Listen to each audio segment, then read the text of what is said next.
DWILS 97.1 Forever. Mga kwento ng pag-ibig, kwento ng pag-asa at mga kwento ng buhay dito sa Barangay Love Stories. Love Stories.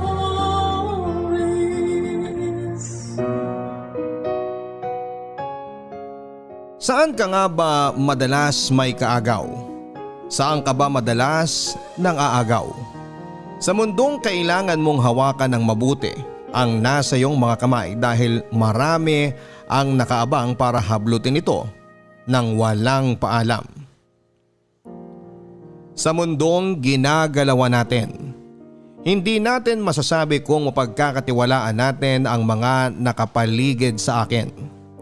Hindi tayo pwedeng basta-basta na lamang pumikit dahil alam naming anumang oras ay may isang taong kayang umagaw. Kayang umagaw ng meron ka. Kaya nga sabi ko, kung importante sa iyo ang isang tao o bagay, bantayan mo at pangalagaan mo. Dahil marami sa paligid mo ang nakaabang para makuha ang meron sa iyo. Kung usapang pangaagaw din lang naman, may kwento sa akin ang letter sender na si Ray dahil minsan ay inagawan siya. Hindi ng pagkain, damit o sapatos kundi ng isang tao. Isang tao ang inagaw sa kanya. At kaya ba niyang patawarin ang taong yon o magtatanim siya ng sama ng loob hanggang umabot siya sa kanyang huling paghinga? Ikaw kapuso, kapag inagawang ka ba? Kaya mo bang magpatawad at kalimutan na lang ang lahat? Alamin natin kung sino si Ray dito lamang sa mga kwento ng pag-ibig, buhay at pag-asa sa nangungunang Barangay Love Stories. Dear Papa Dudut, ako nga pala si Ray, 25 years old. Gusto kong sabihin sa inyo na ang kwentong mapapakinggan ninyo ay walang happy ending. Inunahan ko na kayo dahil yun naman ang katotohanan. Sanay naman ako na hindi ako naging masaya. Alam ko naman kahit sa dulo ng buhay ko ay hindi rin ako magiging masaya. Gusto kong simulan ang aking kwento nang minsang inakala kong totoo na pwede pa akong maging masaya. Nakilala ko noon si Claire, 20 years old. Sales lady ito ng perfume section sa isang mall. Siguro ay tadhana na makilala ko siya dahil noong mga oras na yon ay nangangailangan ako ng pabango para iregalo sa aking kaibigang ikakasal. Nagkataon na nandun si Claire at una pa lang na lumapat ang mga mata ko sa kanya, Papa Dudut. Gusto ko nang maniwala sa love at first sight. Hindi sobrang ganda si Claire pero kapag tumatagal ang pakikipag-usap mo sa kanya ay mabibighani ka sa kanyang maliit na mga labi at mapuputing ngipin. Sinita rin ito at mataba ang mga pisngi kahit sabihin pang balingkinita ng kanyang katawan. Mas lalo akong nagkaroon ng interes sa kanya tuwing naririnig ko ang malamyos niyang tinig na para bang hinihele ka. Kaya nga napabili tuloy ako ng pabango sa kanya kahit na hindi ko naman sigurado kung magugustuhan yon ng kaibigan ko. At kahit alam kong merong pang mas okay na pabango kesa doon sa sinabi ni Claire na bilhin ko.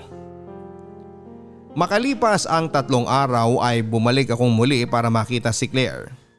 Pinaghandaan ko na yon, Papa Dudut.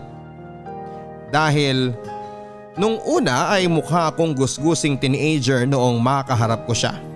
At alam kong hindi siya nagkaroon ng interes sa akin noon. Marahil dahil sa aking itsura.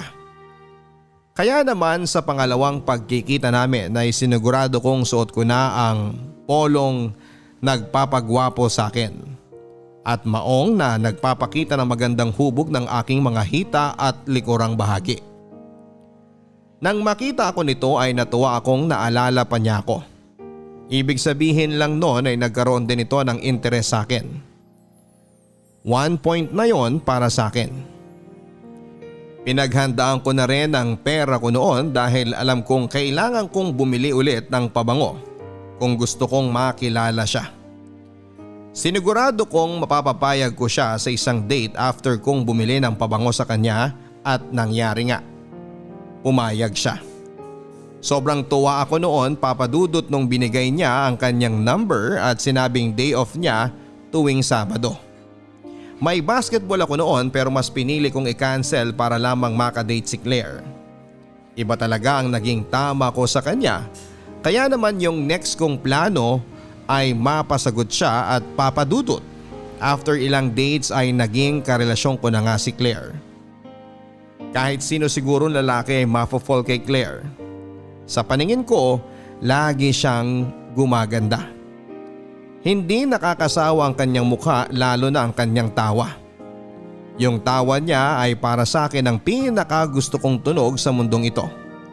Sobrang nagiging corny na ako, alam ko, pero hindi ko mapigilan ang sarili ko.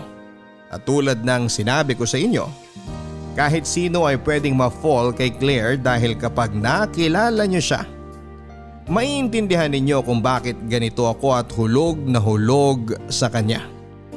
Bukod sa kanyang itsura kasi ay maganda rin ang ugali niya.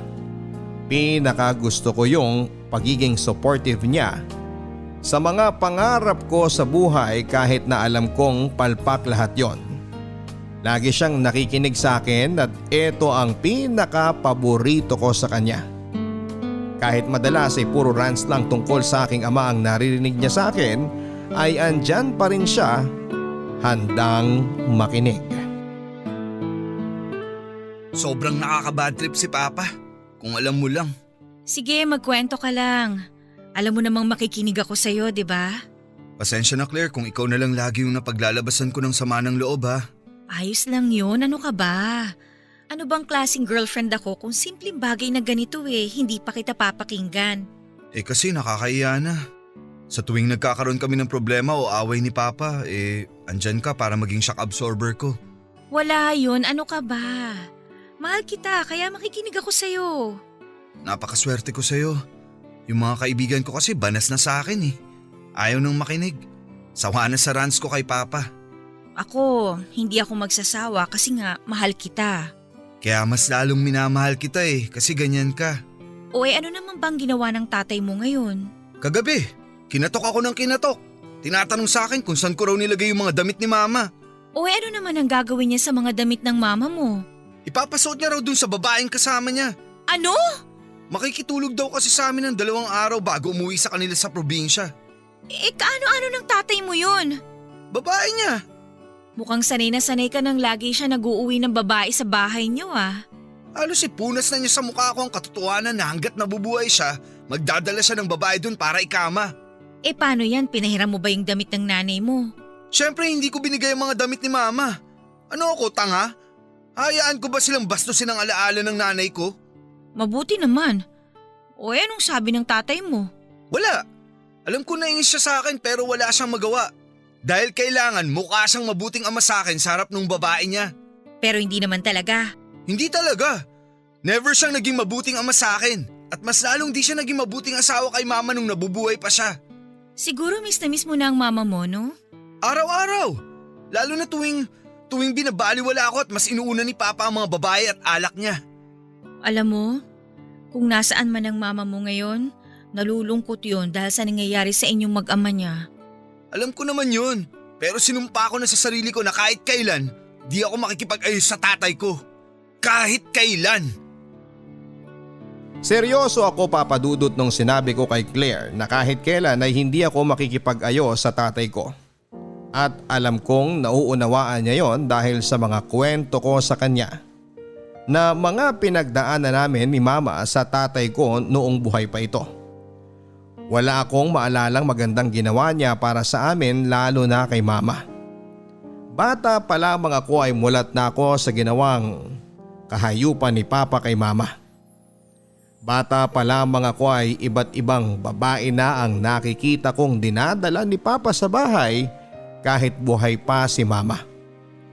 Alam ko noon ay ako lang ang may alam, pero matagal na palang alam yon ni Mama, Pero hindi lang ito kumikibo at tinitiis ang lahat ng pasakit. Tuwing sasapit ang gabi, nararamdaman ko na lang ang paghiga at pagtabi ni mama sa akin sa kwarto. Alam kong kapag gano'n na ang nangyayari ay may inuwi na namang babae si papa at kailangan niya itong ikama. Awang-awa ako kay mama lalo na kapag naririnig ko itong pahikbing umiiyak. Pilit man niyang itago sa akin ang iyak niya ay naririnig ko naman at nararamdaman ko yon. Lalo na kapag yumuyog-yog ang kanyang mga balikat. Nagpapanggap na lamang ako madalas na tulog para hindi ito mabahala sa akin. Hanggat maaari, Papa Dudut, ay gusto ko siyang umiyak lang ng umiyak dahil sabi ng teacher ko noon, nakakatulong ang pag-iyak para mailabas ang sama ng nararamdaman. Hanggang ngayon nawala na si mama sa piling namin. Nambababae pa rin si Papa at mas lalong lumala dahil sobra na siyang malaya.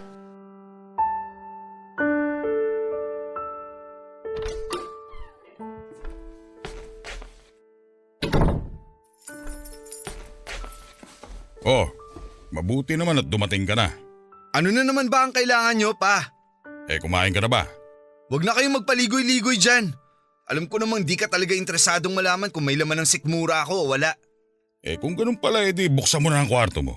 Ano na naman ang balak nyong gawin sa kwarto ko? May papatulugin kayong babae nyo? Di ba pwedeng sa kwarto nyo na lang? At hayaan nyong ako na lang po ang makinabang sa kwarto ko? Ano ba ang problema mo at ganyan mo ipagdamot ang kwarto mo sa akin, ha? Napakaganda ba ng kwarto mo? Nung minsan may pinatulog akong babae doon, nagreklamo dahil amoy amag ang kwarto mo. Maglinis ka nga ron! Di wag nyong patulugin yung babae nyo doon para di makaamoy ng amag. Kawawa naman ang baga niya. Doon na lang sa kwarto nyo. Magtiis siya sa amoy ng yosi at alak. Wala akong interes makipagratrata sa'yo ngayon, Ray. Isa lang naman ang kailangan ko. Huwag niyong sabihin na kailangan niyo ang kwarto ko dahil pagod ako at kailangan kong magpahinga dahil maaga pa ako bukas. Hindi yon. Pahiramin mo lang ako ng electric fan mo dahil nasira yung sa akin. Masyadong mainit yung kwarto ko ngayon. Kawawa naman yung kasama ko. At sa akin, di kayo naaawa? Masyadong sensitive ang skin nung kasama ko eh. Ikaw naman, pinalaki ka naming di maluho sa balat kaya sige na. Ibabalik ko rin bukas sa umaga pag-alis niya. Iba rin kayo eh. Mas inuuna niyo pa ang kalagayan ng babae niyo kaysa sa akin ng mismong anak niyo. Pwede mo naman buksan ang bintana mo para makapasok ang hangin eh. Mas maganda pa ang hangin sa labas kaysa yung sa electric fan. Di kayo na lang pala ang gumamit ng hangin sa labas. Total, mas maganda pala yun eh. Huwag mo na akong pilosopuhin at… Ayan kunin niyo na lang sa loob ng kwarto ko. Ayoko nang makipagtalo. Mabuti naman at kinontrol mo yung karamutan mo. Oh, saan ka pupunta? Maghahanap ng matutulugan, yung may electric fan. Sa tuwing nagkakaroon kami ng pagtatalo ni Papa tungkol sa mga babae niya, ay hindi ko maiwasang balikan yung mga panahong nananahimik ako sa mga ginagawa niya kay Mama. Nagkaroon ng malubhang sakit si Mama at bilang na ang mga oras niya noon. Inaasahan kong ito ang magpapabago kay Papa. Kahit na hindi na sana siya matauhan at maisip na mali ang ginagawa niya sa amin ni Mama. Pero hindi eh. Tuloy-tuloy pa rin siya sa pambababae kahit alam niyang ganon ang kalagayan ni Mama. Magkasama na kami ni Mama sa kwarto at ako na mismo ang nag-aalaga sa kanya dahil hindi yon magawa ni Papa. Panay ang iyak ko noon at si Mama ang nagpapatahan sa akin. Ayaw niyang marinig na umiiyak ako at panay ang sabi nito na kapag nawala na siya, alagaan at bantayan ko raw ang aking ama. Bakit ko gagawin yon? Ni minsan ay hindi niya yung ginawa sa amin ni Mama. Hindi na lamang ako umiime kapag sinasabi yon ni Mama dahil ayokong pasamain ang kanyang loob na pwedeng maging dahilan para lumubha ang kanyang karamdaman. Panay ang dasal ko noon na sana ay magkaroon ng himala at muling sumigla si Mama. Ayokong kunin siya ng Diyos dahil hindi ko alam kung paano mabubuhay sa piling ng aking ama. Pero hindi ito dininig. Marahil Papa Dudut ay mas magiging mabuti ang buhay ni Mama sa langit kesa sa bahay namin at talo pa ang impyerno dahil sa mga ginagawa ni Papa. Namatay si Mama nang hindi man lang naranasan ang pagmamahal ni Papa. Dito ako sumumpa na kahit na anong mangyari ay hindi ko patatawarin si Papa. Dito rin ako sumumpa na gagawa ko ng paraan para gawing miserable din ang buhay niya tulad ng ginawa nito sa amin ni Mama. Isa sa mga dahilan kung bakit kami nagkakasundo ni Claire ay dahil pareho kaming galit sa aming mga tatay. Hindi rin kasundo ni Claire ang kanyang ama at magkasama rin sila sa isang bahay habang ang ina nito ay nasa probinsya at kasama ang dalawang kapatid ni Claire. Naiwan si Claire para samahan ng kanyang amang basagulero. Yun kasi ang bilin ng kanyang ina at bukod doon, ang tinitirhan nila ngayon ay malapit sa kanyang trabaho. Kaya naman hindi niya maiwasan ang kanyang ama dahil doon. Tinitiis na lamang nito ang sitwasyon nila at hanggat maaari ay umiiwas na lamang sa away. Umuuwi ito madalas kapag alam niyang lango at tulog na dahil sa alak ang kanyang ama. Kaya nga alam kong gusto lang nitong magpalipas ng oras kapag kasama ako para pag-uwi nito. Matutulog na lamang siya at hindi na poproblemahin pa ang kanyang ama. Minsan nga papadudot, noong nagkasagutan sila ng kanyang ama, ay nakiusap si Claire sa akin na sa akin muna siya tumira kahit ilang araw lang. Kailangan niya lang daw ng matutuluyan. Ayoko sana noon papadudot at gusto kong mag-hotel na lamang kaming dalawa pero naisip kong wala rin akong sapat na pera dahil maliit lang ang kinikita ko sa aking trabaho. Ayokong sa bahay siya pumunta dahil ayokong mapakilala siya sa aking ama. Hanggat maaari papadudot ay gusto kong ilayo ang mga nagiging espesyal na tao sa buhay ko sa aking ama. Hindi deserve ng tatay ko na ipakilala ko sa kanya ang mga taong nagbibigay sa akin ng saya. Pero wala na kasi akong magagawa noon lalo na noong nakita kong tuloy-tuloy ang pag-iyak ni Claire. Pumayag ako at inuwi siya sa bahay. Tinaon kong wala si Papa pero nagkamali ako. Pagkarating namin ni Claire sa bahay ay andon si Papa at nasa sala. Nagbabasa ng dyaryo habang umiinom ng beer. Nakakapanibago at wala siyang kasamang babae at isang beer lang ang tinutungga nito.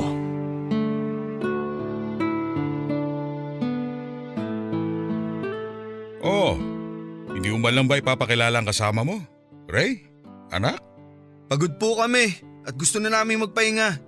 Ano ba yung sabihin mo lang kung sino siya bilang respeto sa akin na ama mo at may-ari ng bahay na to? Bakit? Ako ba nirespeto? Ray, ayos lang. Good evening po. Ako nga po pala si Claire. Kaibigan mo ba tong anak ko? Girlfriend po niya ako. Ay talaga, pinatulan mo to? Oo, biro lang. Ako nga pala si Nestor. Pwede mo akong tawagin Tatay Nestor kung gusto mo. Bilang karelasyon mo naman pala itong anak ko. Claire, huwag mong gagawin yun. Huwag mong intindihin niyang si Ray. Ganyan lang talaga yan. Masyado yatang nai-insecure sa akin palibasa mas gwapo akong lalaki kaysa sa kanya. Napakaganda naman ang tawa mo. Kaya siguro baliw na baliw tong si Ray sa'yo, no? Naku, hindi naman po. Pero salamat po sa papuri. May kamukha kang artista pero hindi ko maalala. Artista? Ako po? Parang malabo naman po yun. Naku, teka. Panahon ko pa yun baka hindi mo na naabutan. Teka, ilang taon ka na nga ba? 20 years old po. Aba hindi naman pala nalalayo ang edad mo sa akin. 30 lang ako. Ay, Tignan mo tong si Ray kapag nagbibiro ako sa edad ko, masyado sineseryoso Kaya mas marami niyang guhit sa noo kaysa sa akin. mauna na po kami, pa. Aba teka lang, kung kailan naman maganda na yung usapan masyado ka naman nangangati pumasok sa kwarto mo Sa bagay, sa tagal ba namang hindi nalilinis nun, mangangati ka talaga. O ikaw Ray, magpalit ka ng kubrekama at punta ng unan ha. Para hindi naman nakakahiya rito kay Claire. Tignan mo nga ang kutis niya oh. Napakaganda. Napakakinis. Hindi pwedeng dapuan ng surot o kung ano man insekto doon sa kama mo. Grabe naman po kayo. Marami naman po akong peklat sa katawan ko. Hindi naman po talaga ako makinis. Tingnan mo na Ray. Hindi ka marunong mag-alaga ng babae. Bakit nagkakapekla tong si Claire? Ay, naku, hindi naman po niya kasalanan yun. Aba kahit na. Dapat bilang karelasyon ay inaalagaan ka niya. Kung ako lang tong si Ray, sisiguraduhin kong mag-aaral ako ng karate. Uy, bakit naman po? Para karatiin ko yung mga lamok na dadapo sa balat mo.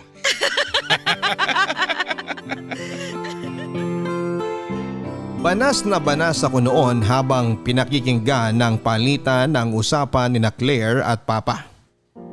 Asar na asar ako habang pinapatawa ni Papa si Claire. At mas lalo akong naiinis kapag naririnig kong bumebenta ang biro niya sa GF ko.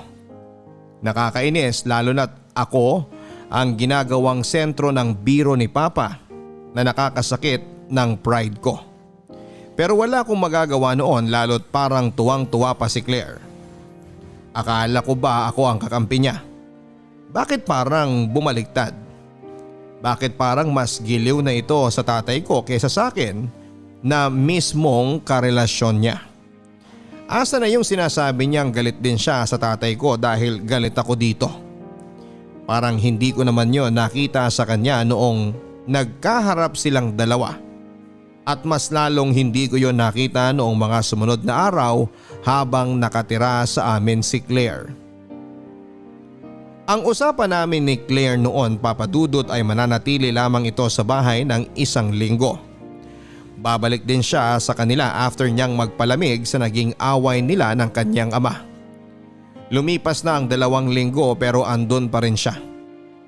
Sa totoo lang ay wala namang problema sa akin kung doon siya tumuloy. Gusto ko nga yon dahil gusto ko na sa bawat pagtulog at pagising ko ay siya ang nakikita ko. Pero sa tuwing andun siya, naiinis ako dahil mas marami pa itong oras na nakakausap ang tatay ko kesa sa akin. Tulad na lamang noong nakaraang pagka-uwi ko ay nakita kong sabay na silang kumakain ng tatay ko. May dala pa akong pagkain galing sa fast food na pagsasaluhan sana naming dalawa sa kwarto pero itong si Papa nagpakitang gilas. Naglutong bigla at tinawag si Claire para kumain. Kararating lang daw noon ni Claire at mas nauna ito ng 30 minutes sa akin dahil nga na traffic ako. At syempre naghintay sa order kong pagkain namin. Pero ano ang nadatnan ko? Magkasama silang kumakain at nagtatawanan pa. Ipinakita kong masama ang loob ko kay Claire. Hindi ko ito inimik at kumain ako mag-isa sa kwarto. Napansin naman niya yon at agad siyang nagsorry sa akin. Nahiya lang daw siyang tumanggi sa tatay ko nang alokin siya ng niluto nito kaya pumayag na siya. Sumagot ako at sinabing kahit ako naman ay hindi ko naranasang ipagluto ng tatay ko. Yun pa lang ang unang beses na nakita kong nagluto si tatay at para pa sa ibang tao. Mas lalo tuloy akong nagalit sa tatay ko dahil pinaparanas niya kay Claire ang mga bagay na hindi niya pinaranas sa akin bilang anak. Pero hindi ko inaasahan na meron pa palang mas malubhang ipaparanas na sama ng loob sa akin si Papa at si Claire. Anong ginagawa niyo? Mag-explain ako, Ray. Oo, dapat lang mga hayop kayo. Huminahon ka muna anak. Huwag mo akong tawagin anak, baboy ka! Huwag mo akong pagsalita ng ganyan. Anak lang kita, gago ka. Bakit? Wala akong karapatang pagsalitaan ka ng ganito? Matapos kong mahuli ang kaayupan yung dalawa? Please, Ray, huwag kang sumigaw. Nakakahiya sa mga kapitbahay. Ikaw, mahihiya sa kapitbahay? Sa akin mismo na boyfriend mo, di ka nahiya. Di ka na nahiya na pumatong ka sa tatay ko. Ilang beses ka nang kinaman ng tatay ko, ha? Please, Ray, mag-usap tayo. Pag-uusapan ba natin kung paano ka napaligayan ng tatay ko? Di ba sapat ang katawan ko, Claire? Di ba kita nababaligaya para kailangan mong sumampas sa kama ng tatay ko? Anong kulang ha? Please, wag mo akong pagsalitaan ng ganyan. Hindi mo naiintindihan na nangyayari. Ray! Oo! Talagang di ko naiintindihan dahil ako ang boyfriend mo! Kung meron ka mga ibang papatungan, ako yun! At hindi ang tatay ko! Tumigil ka na! Sobra ka na! Susungal-gali na kita dyan! Di gawin nyo! Kayo ang sobra na! Mula pagkabata ko, puro sama ng loob na ang binibigay nyo sa akin hanggang ngayon! Nagmamahalan na kami ni Claire. Nagmamahalan o nilasing mo siya para may kama mo? Wag mo akong pag-isipan ng ganyan! Huwag pag-isipan ng ano? Claire, naririnig mo ba ang sinasabi mo? Bakit? Ano pa ba ang gusto mong isipin ko tungkol sa'yo? Matapos kong mahuli kang nakaubad At nakapatong sa akin. Oo, alam namin yun. At sana alam mo rin na tapos na kayo. At ikaw ang magsasabi na tapos na kami? Parte ba yun ang pagiging ama mo? Dahil ako na ang mahal niya at hindi na ikaw. Kaya tanggapin mo na lang na tapos na kayo. Hanggat di si Claire ang… Tapos na tayo, Ray. Tama si Nestor. Siya na talaga ang mahal ko. Parang nilamon ako ng lupa papadudot sa mga narinig ko. Hindi pa ba sapat na nahuli ko silang magkasiping at kinakailangan pa nilang ipamukha sa akin na tama ang ginawa nila dahil sila ang nagmamahalan? Paano naman ako? Hindi ko alam ang gagawin ko noon. Gusto kong saksakin ang tatay ko pero alam kong pinipigil ako ng konsensya ko. Gusto kong saktan si Claire pero alam kong hindi yun ang gusto ng nanay ko. Hindi ko alam at hindi ko na talaga alam. Dapat pala una pa lang noong nakaramdam ako ng kutob ay hinuli ko na sila pero pinaabot ko pa talaga ng 1 buwan. Nagtiwala pa talaga ako at sinabing baka masyado lang marumi ang utak ko at iniisip kong hindi yon magagawa ni Claire pero nagkamali ako. Hindi ko alam pero kating-kati ako noong mag half day sa trabaho at nang nagkataon na araw yon ng Sabado. Alam kong day off ni Claire yon at saktong nasa bahay lang si Papa. Palihim akong umuwi noon at doon ay nakita ko ang hubot-hubad nilang mga katawan at narinig ko ang sabay nilang halinghing na mas lalong dumagdag sa paninikip ng aking dibdib.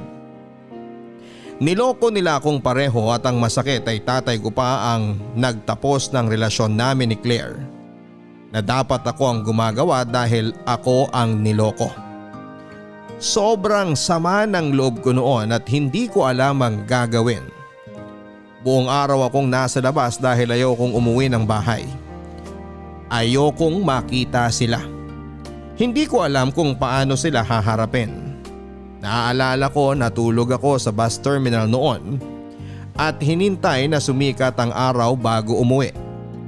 Nadatnang ko sila sa bahay at hinihintay ako. Kinausap ako ni Claire at sinabing seryoso na raw ito sa desisyon na hiwalayan ako. Mahal na raw niya ang tatay ko. Hindi ako umiimik noon at tumango na lamang.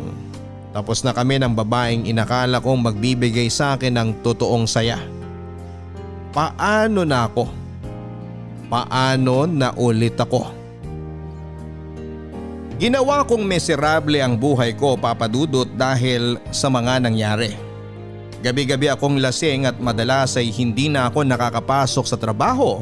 Kaya naman tinanggal ako at wala na akong pakialam. Ganito ang naging epekto ng ginawa kong pagmamahal at pagtitiwala sa maling tao. Sobrang sakit ng ginawa nila. Sa tatay ko pa talaga napiling pumatol ni Claire at bakit sa kanya pa. Alam niya kung ano ang problema ko sa ama ko pero bakit pinatulan pa niya? Bakit inibig pa niya? Mas lalong hindi nakatulong sa pinagdadaanan ko ang pagtira ni Claire sa bahay.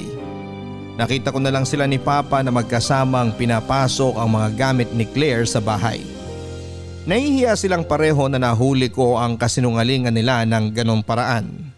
Hindi rin nila alam ang sasabihin sa akin. Ang kakapal na mga mukha nila. Paano nila ito nagawa sa akin? Hirap na hirap ako noon na harapin sila. Wala akong trabaho noon kaya wala rin akong ibang pupuntahan. Alam nila yon kaya naman magkatulong sila sa bahay para kahit papaano ay mapuna ng mga pangangailangan ko tulad ng pagkain at kung ano-ano pa. Pinagluluto nila ako na makakain ko, siguro ito ang paraan nila para humingi ng pasensya sa mga nagawa nila. Tinatanggap ko naman yon, hindi dahil gusto ko kundi kailangan ko. Walang-wala ako noon, Papa Dudut. Kahit pride ko ay kailangan ko nang lunukin at hayaang kunin ang mga ibinibigay nilang tulong sa akin. Tulad ng pang-araw-araw kong pagkain at iba pa. Si Claire na rin na naglalaba ng mga damit ko. Hinahayaan ko siyang gawin yon bilang pambayad sa ginawa niya sa akin. Sabi ko na lang sa sarili ko na noong panahon na yon, na oras na makabawi ako at makatayo akong muli ay pinapangako kong lalayo ako sa kanilang dalawa at hindi na magpapakita pa. Asahan nilang habang buhay ko silang hindi mapapatawad kahit ito pa ang maging dahilan para mapunta ko sa impyerno.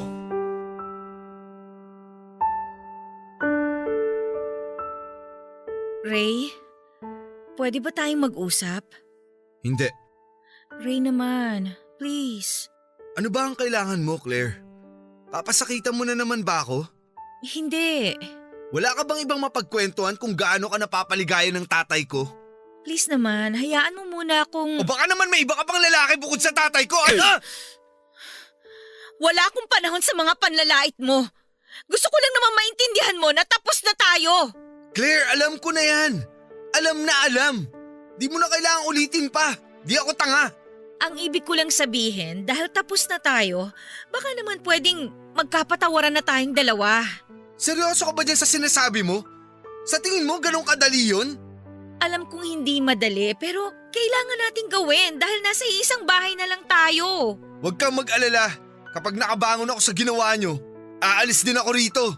Di mo na kailangan ipilit yung pagpapatawad na yan dahil di ko yan ibibigay sa'yo. Kung hindi mo man maibigay ngayon pero sana balang araw, oo. Maghihintay ako at gagawin ko ang lahat para mapatawad mo ko. Gusto ko na balang araw maintindihan mo ko. Hindi kita mapapatawad. At mas lalong di ko maiintindihan kung bakit sa dinami-rami ng lalaki sa mundo, tatay ko pa ang pinatulan mo. Sinubukan ko namang pigilan pero… Sinubukan? Kung sinubukan mo, wala sana tayo sa ganitong sitwasyon. Alam ko at mali ko yon. Natukso ako. Buti alam mo. Masyado akong naging marupok sa pag-aalaga at pag-aasikaso niya. Mga bagay na hindi ko naranasan sa tatay ko. Tatay naman pala ang hanap mo eh. Bakit di mo nalang ginawang tatay ang tatay ko? Bakit kailangan patulan mo pa siya? Yun naman talaga ang plano ko eh. Gusto ko nung una maging tatay siya pero nung tumagal, iba na yung naramdaman ko. Napamahal na ako sa kanya at ganun din siya.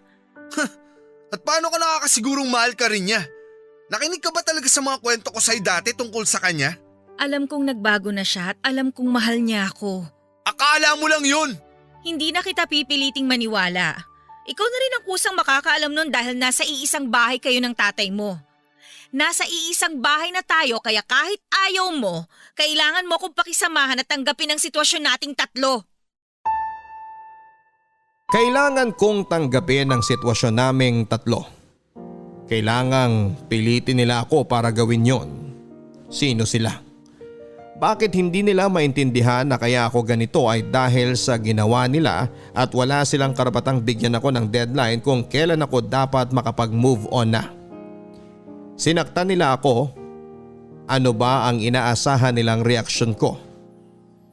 Pero Papa Dudut, naisip ko na bakit nga ba hindi ko ibigay sa kanila ang gusto nila? Bakit ba hindi ko ipakita sa kanila na ayos na ako at ipamukha sa kanila na hindi sila ang magiging dahilan para masira ako? Ayokong ipakita sa kanila na talunan ako sa sitwasyon naming tatlo. Hindi pwedeng habang masaya sila ay miserable ako. Hindi ko ibibigay sa kanila ang satisfaction na makita nila akong pasira ang buhay habang sila ay nagsisimulang bumuo ng buhay nilang magkasama at masaya. Kaya naman naisip ko ang isang plano. Pinaramdam ko sa kanilang dalawa na ayos na ako. Kahit alam kong hindi sila parehong kumbinsido dahil madalas pa ring matatala sa mga salitang ginagamit ko sa kanila sa tuwing magkakasalo kaming kumakain. Hindi lang sila lumalaban pa at hinahayaan akong magsalita. Nasa huli ay pagsisisihan ko dahil ang plano ko ay ipakita sa kanila o magpanggap sa harapan nila na ayos na ako para lang isalba ang natitira kong pride. Gabi-gabi akong nag-uuwi ng babae doon. Ginagawa ko ang hilig na ginagawa ni Papa noong bata pa ako at noong hindi pa sila ni Claire. Ipinapakita at tinataong kung andun silang pareho kapag nag-uuwi ako ng babae. Kung paano ako harapin ni Papa noong nagdadala siya ng babae noon, ganon din ang ginagawa ko sa kanya. Ihiram ako ng electric fan, damit ni Claire para sa babaeng patutulugin ko doon. Makikipagpalit ako ng kwarto at kung ano-ano pa. Hindi sila lumalabang pareho. Alam kong nagpapasensya lang sila at alam nilang ginagawa ko lang yon para pasakitan sila, lalo na si Claire.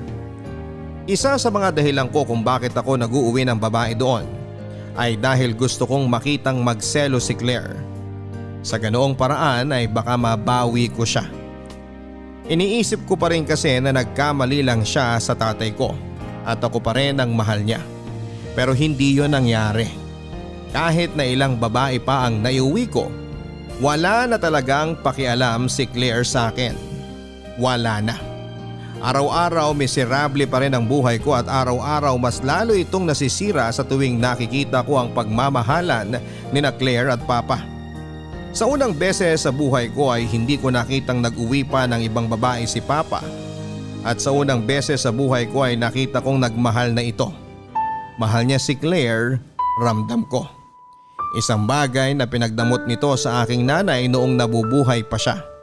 Kaya naman mas lalo akong nagalit sa aking ama. Ray anak, pwede ba tayo mag-usap? Hindi. Kibuin mo man lang sana ako anak. Nahihirapan ako sa sitwasyon natin. At ako hindi. Patawarin mo na sana ako. Kami ni Claire. Ang kapal naman ng mukha mo para hilingin sa akin yan. Alam kong hindi madali. Kailan ba naging madali ang lahat para sa akin? Bata pa lang pinaranas mo na ang hirap sa akin. Sa amin ni Mama. Tapos ngayon gumawa ka ulit ng bagong magpapahirap sa akin? Di ka pa nga nakakabawi sa mga kasalanan mo sa amin ni Mama. At eto ka ngayon, nagdagdag ka na naman ng bago. Alam kong malalim na ang sugat na binigay ko sa inyo ng mama mo. At kung pwede lang baguhin ang lahat, babalik ako sa dati para humingi ako ng tawad sa nanay mo at… Tawad lang? Kung babalikan mo ang nakaraan, hihingi ka lang ng tawad sa nanay ko? Di mo man lang ba susubukang ayusin ang relasyon niyo at ang pamilya natin? Oras na rin siguro para malaman mo ang totoo. Ano pa ba ang totoo bukod sa pagiging gago mo at masamang tao? Sabihin mo na lahat ng gusto mong sabihin, pero sasabihin ko pa rin sa iyo ang lahat. Siguraduhin mo lang na ikakatuwa ko yung sasabihin mo dahil kung hindi… Hindi ko totoong minahal ang nanay mo. Sige, dagdagan mo pa ang galit ko sa'yo. Pinilit lang kami ipakasal ng magulang namin dahil pinikot ako ng nanay mo. Di ako naniniwala sa'yo. Walang ganyang sinabi sa akin si Mama. Dahil ayaw niyang masira ang tingin mo sa kanya at naiintindihan ko yun. Sa tingin mo, bakit siya magtitiis sa piling ko kung alam niyang wala man lang siya naging kasalanan? Kung makapagsalita ka, kala mo napakalinis mo ah. Alam kong may mga nagawa akong pagkakamali. Marami-rami yun. Pero sana maintindihan mo ako. Pinikot ako ng nanay mo. Minobya ako noon na mahal ko. Sinira kami ng nanay mo. Sinabi niya may nangyari sa amin kahit wala. At alam niya yon. Hinalikan ko lang siya nung nilasing niya ako nung minsan nagkainuman kami. Kasama ng mga iba naming mga kaibigan. Sinabi niya sa nobya ko na may nangyari sa aming dalawa. At hindi pa nakontento ang nanay mo. Kasunod nun, sinabi niya rin sa aming mga magulang. Wala akong kakampi nun, Ray. Lahat sa nanay mo naniwala dahil babae siya. Sa tingin nila, siya ang nadihado. Pero sa totoo lang, ako naging biktima. Di ako naniniwala sa'yo. Ikaw na napakademonyo mong tao. Ginagago mo ba ako? Kahit tanungin mo pa sa mga lolo't lola mo ang lahat. Sila ang nakakaalam ng totoo. Dahil matapos ang sapilitang kasal namin, inamin niya ang totoo sa mga magulang naming dalawa. Kahit sa dati kong nobya. Pero huli na, kasal na kami. Galit na galit ako nun sa kanya. At pinangako kong gagawin kong miserable ang buhay niya habang magkasama kami. At yun ang ginawa ko habang nabubuhay siya. Nakalimutan ko magpatawad, Ray. At alam kong nadamay ka dahil doon. Umalis ka na sa harapan ko! Hindi kita pipiliting maniwala pero yun ang totoo. Huwag kang gumaya sa akin na nagtanim ng galit at pinasa ang galit na yun sa mga nanakit sa akin. Ayokong gumaya ka sa akin na hindi natutong magpatawad. Hayaan mo kong bumawi sa iyo, anak. Ngayon ka babawi? Kung kailan mas sinira mo ang buhay ko? Mahal ko si Claire. Siya lang ang babaeng gusto kong makasama. Siya ang nagpamulat sa akin sa mga nagawa kong mali sa inyong mag-ina. Dahil sa kanya, gusto kong magbago. Nakakasama ng loob na sa ibang tao ka pa kumuha ng dahilan para magbago. Samantalang ako mismo na anak mo. Andito ako lagi pero di ka pa rin nagbago. Hindi ko mapigilang umiyak noon, Papa Dudut. Sobrang sama ng loob ko sa aking ama. Bakit hindi ako ang naging dahilan ng pagbabago niya? Bakit kailangang may pumasok pang ibang tao sa buhay namin bago siya mag-decide na magbago? Sobrang nakakasama ng loob. Imbes na mapatawad ko siya at maintindihan ang pinagmula ng masamang ugali niya, ay mas lalo ako nagtanim ng galit at sama ng loob. Mas lalo kong piniling huwag magpatawad at gawing miserable ang buhay nilang dalawa habang nabubuhay ako. Habang nabubuhay silang pareho.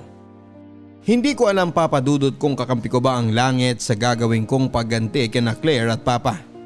Dahil isang araw ay nahuli ko si Claire at may kausap. Nanay pala niya ang kausap niya noon. Akala ni Claire ay umalis na ako. Wala rin ang tatay ko noon dahil namamalengke ito. Iba talaga ang pinagbago nito mula nang naging sila ni Claire, kaya mas lalo akong nainis. Pero natuwa ng mga oras na yon dahil may mga gamit na akong bala laban sa kanilang dalawa. Magagawa ko na ang plano kong maghiganti dahil sa naging usapan ni na Claire at ng kanyang ina. Nalaman kong panay pala ang hingi ni Claire sa tatay ko mula sa pensyon nito at ibang pinapasok sa maliliit na negosyo, at ang nakikinabang ang ina nito at ang dalawang anak niya sa probinsya na noong una ay sinabi niyang mga kapatid niya. Narinig ko din na ginagamit niya lang ang tatay ko para may pangsustento sa kanila, at lahat yon ay nakarecord sa aking cellphone at lahat yon ay handa kong iparinig sa aking tatay oras na makauwi na ito. Akala mo walang tao, no? Ray? Grabe ka makipag-usap sa nanay mo. Nandito ako sa labas ng kwarto niyo pero rinig na rinig ko ang mga sinasabi mo. Mabuti na lang at nilakasan mo yung boses mo. Na-record ko tuloy ang lahat. May mga anak ka pala sa probinsya? Akala ko ba kapatid mo ang mga yon? Ray, mag-usap tayo please kung ano man yung narinig mo. Kung ano man ang narinig ko, lahat yon andito sa cellphone ko. Na-videoan ko ang usapan niyo. Huwag mo ko isusumbong sa tatay mo, please. Kasi ano, matitigil ang sustento sa'yo. Grabe ka rin. Manggagamit ka pala. Di ko nalatayan sa'yo dati nung tayo pa. Paano hindi mo mahahalata wala kang maibigay sa akin? Puro burger sa kanto ang nililibre mo sa akin. Sa tingin mo mabubuhay ako noon at ang mga anak ko sa probinsya? Ayun, lumabas din ang totoo. Oo nga pala, binivideo ko pa rin to ah. Demonyo ka rin pala, no? Tulad mo? Aba oo. Anong gusto mong gawin ko? Aminin mo lahat. Tigilan mo ang pag-video ng usapan na to at sasabihin ko sa iyo lahat. O sige, o yan, go. Oo, aaminin kong ginagamit ko lang ang tatay mo para may pangsustento ako sa mga anak ko. Wala siyang alam tungkol dito. May butas sa puso ang bunso ko at hindi sapat yung kinikita ko sa mall para masustentuhan ang mga gastusin sa ospital. Bakit di ka na lang lumapit sa akin? Bakit kailangan pumasok pa sa eksena ang tatay ko? Dahil wala ka namang maibigay sa akin, Ray! Kung nagsabi ka lang, edi gumawa ako ng paraan. Paano ka makakagawa ng paraan? Eh yung kakarampot na sahod mo, pambayad lang ng kuryente at pamasahe mo lang ang nakakayanan. Tapos mag-iilusyod kang tulungan ako? Eh kung gano'n naman pala, di sana una pa lang di mo na ako pinatulan kung alam mong wala naman pala akong pera. Akala ko nung una may pera ka. Sino ba naman kasing bibili ng mga mamahaling pabango sa loob lang ng 3 araw? Anong gusto mong isipin ko? Eh bakit di mo pa ako iniwala nung nalaman mong di ko kayang ibigay sa'yo ang perang kailangan mo? Kasi nabanggit mong may pera ang tatay mo. Kaya ba… Kaya ako nagpanggap na may problema kami ng tatay ko sa bahay para patuloyin mo ako dito at makilala ko ang tatay mo. So planado mo ang lahat ng to? Pati ang paibigin siya? Kasama yun sa plano. Hindi ako magsisinungaling. Paano mo nasisikmurang gawin to, Claire? Lahat kaya kong sikmurain para sa mga anak ko. Minahal mo ba ako? Akala ko, Ang tatay ko? sinusubukan ko. Nga pala, binivideo ko pa rin tong usapan natin. Ray! Pero pwede naman natin pag-usapan to. Madali naman akong kausap. Di naman ako pinalaking sumbungero. Ano, payag ka ba? Naipit na noon si Claire. Wala na siyang magawa. Alam niyang hawa ko na ang alas. Nakipagdil ako sa kanya na makipagsiping pa rin ito sa akin. Ilihim naming pareho na may relasyon kaming muli. Gawin niya ulit ang lahat ng ginagawa niya sa akin noon. Oo, Papa Dudut, sobrang baba ng ginagawa ko pero masisisi niyo ba ako? Bukod sa gusto kong gumanti ay gusto ko ulit mapa sa akin si Claire dahil Papa Dudut, kahit ganito na ang nangyari, alam ko sa sarili ko na mahal ko pa rin si Claire. Malungkot ako, masyadong desperado ang ginawa ko pero sa ganitong paraan lang ako mananalo. Pumayag si Claire sa lahat ng gusto ko, kapalit ng hindi pagsusumbong at hayaan ko siyang hut-hutan pa rin ng tatay ko. Lahat nga ay gagawin niya para sa kanyang mga anak. Natuwa akong pumayag siya. Mula noon, kapag wala ang aking tatay ay ako ang kaulayaw ni Claire. Alam kong napipilitan lang siya at nakakaramdam din ng pandidire pero wala siyang magawa. Hawak ko lahat ng magagandang baraha at anumang oras na pumalag siya. Handa akong ilatag ang mga barahang yon para angkinin ang pagkapanalo ko. Kung sa tingin nyo, kailangan kong maawa sa sitwasyon niya dahil sa mga anak niya. Oo, nakakaramdam naman ako noon. Pero mas nangingibabaw yung mapa sa akin siyang muli at makaganti sa aking ama. May iba pa akong binabalak, Papa Dudut, at lahat yon ay ibabahagi ko sa inyo habang nagpapatuloy tayo sa aking kwento. Pinalabas namin sa aking tatay na maayos na kaming dalawa ni Claire, na napatawad ko na silang pareho. Tuwang-tuwa naman siya lalo na tuwing kumakain kaming sabay-sabay sa pabilog naming mesa. Magkaharap sina Claire at Papa habang ako ay katabi ni Claire at habang panay ang kwento ni Papa sa mga nangyari sa buong araw niya, ay ang kamay ko ay panay ang pisil sa hita ni Claire. Wala itong magawa kahit gustuhin niyang magalit.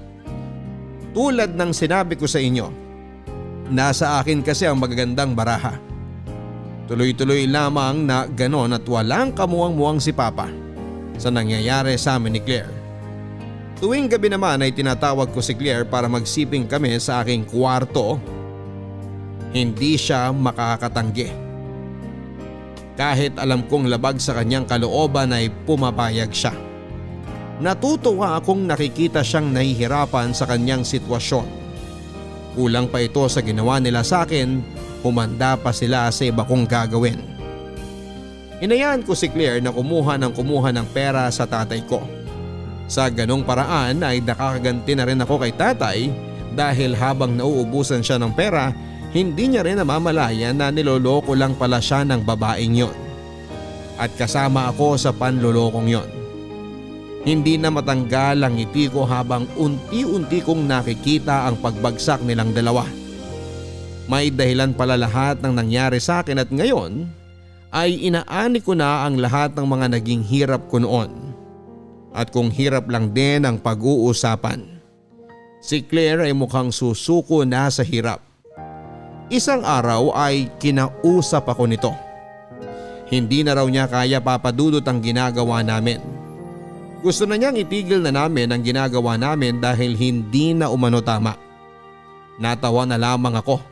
Siya pa talagang nakaisip na hindi tama ang nangyayari. Anong akala niya sa ginagawa niyang panghuhot-hot sa aking ama? Gawaing pangsanto? Nakakatawa talaga siya. Nakikiusap siya na magkapatawaran na kami at tumigil na raw.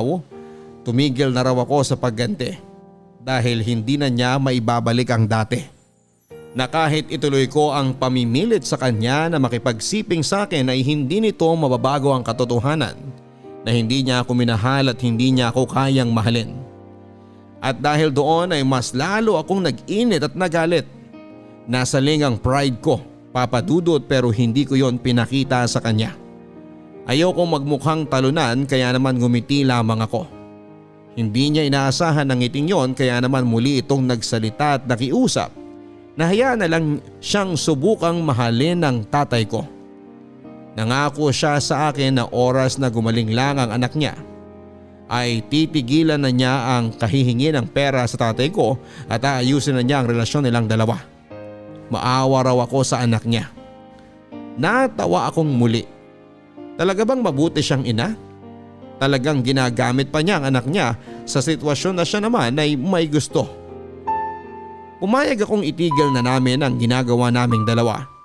Natuwa siya at hindi niya alam na may iba pala akong plano.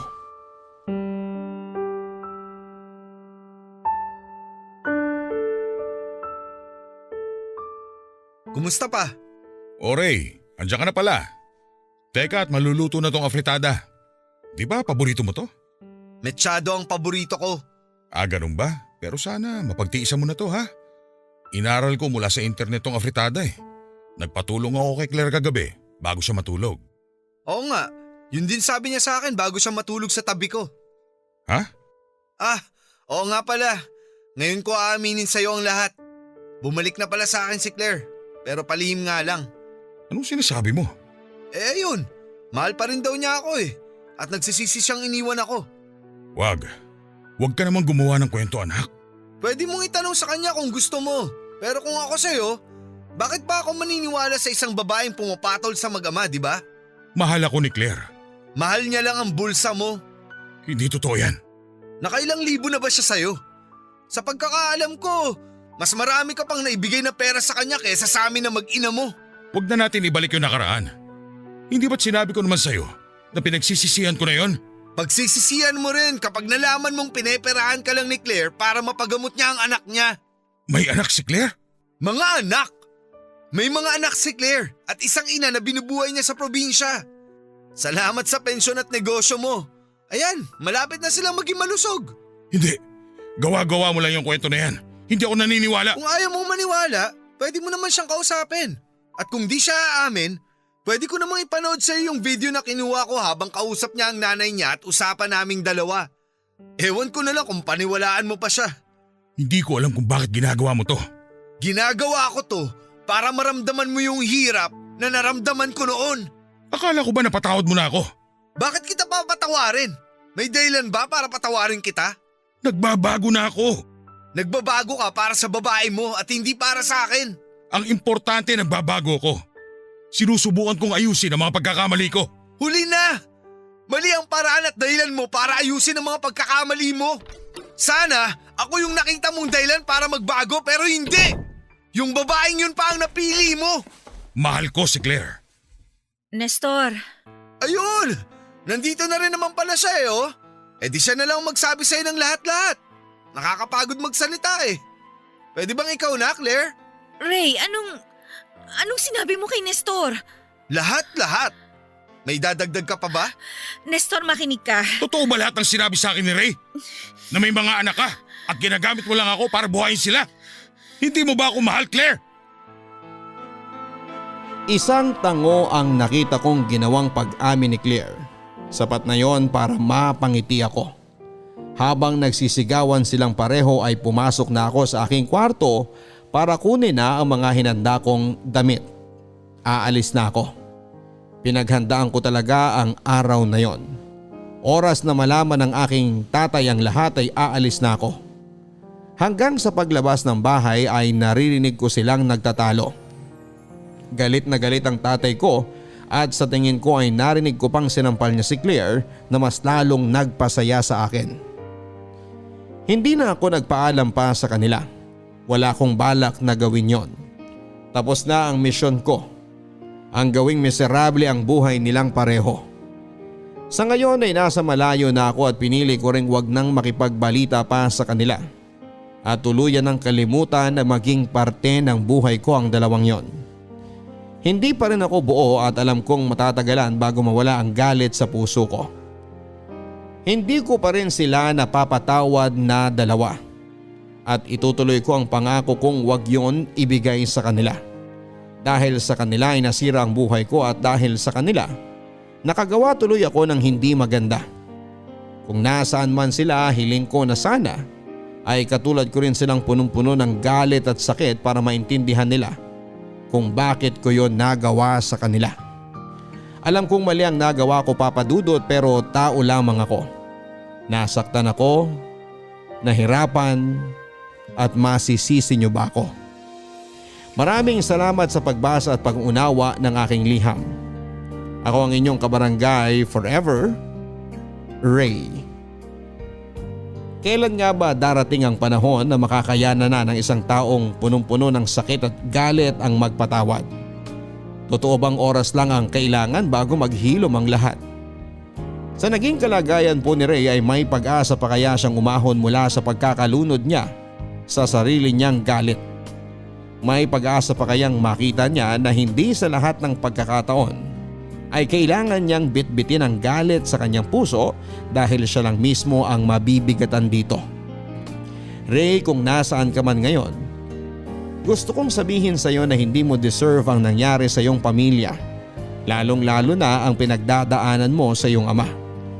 Kasunod nun, hindi mo din deserve ang lokohin ng isang babae matapos mong ibigay sa kanya lahat ng kaya at lahat ng meron sa iyo. Pero Ray, oras na para bitawan mo ang naging puot mo dahil sa huli, ikaw lang din ang mabibigatan at mahihirapan sa pagbitbit niyan sa bawat lugar na pinupuntahan mo. Totoong mahirap magpatawad, pero sana ay mahanap mo balang araw sa puso mo na magpatawad hindi lang sa mga taong sinaktan ka, kundi pati na rin sa iyong sarili. Hanggang sa muli mga kapuso, ako po si Papa Dudut sa mga kwento ng pag-ibig, buhay at pag-asa dito sa Barangay Love Stories number 1. Mga kwento ng pag-ibig, kwento ng pag-asa at mga kwento ng buhay dito sa Barangay Love Stories. Love Stories.